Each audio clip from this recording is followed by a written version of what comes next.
১৯৩০-এর দশকে বিজ্ঞানীরা আবিষ্কার করেন যে নিউক্লিয়ার ফিশন বা পরমাণু বিভাজনের মাধ্যমে বিপুল শক্তি উৎপন্ন করা সম্ভব।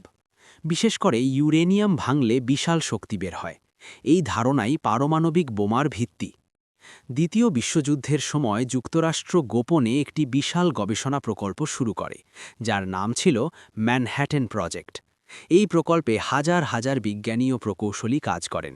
উল্লেখযোগ্য বিজ্ঞানীদের মধ্যে ছিলেন রবার্ট অপেনহাইমার, প্রকল্পে প্রধান; অ্যালবার্ট আইনস্টাইন তাত্ত্বিক প্রভাব রেখেছিলেন। ১৯৪৫ সালের ১৬ জুলাই যুক্তরাষ্ট্র প্রথম পারমাণবিক বোমা পরীক্ষা করে, যার নাম ছিল ট্রিনিটি টেস্ট।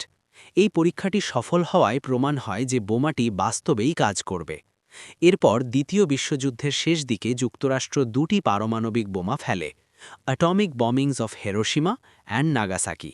এর ফলে জাপান আত্মসমর্পণ করে এবং যুদ্ধ শেষ হয়।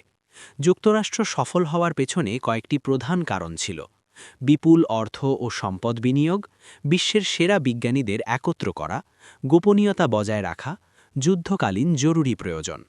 যুক্তরাষ্ট্র পারমাণবিক বোমায় সফল হয় মূলত উন্নত বৈজ্ঞানিক গবেষণা, বড় মাপের সরকারি প্রকল্প এবং যুদ্ধকালীন তাড়নার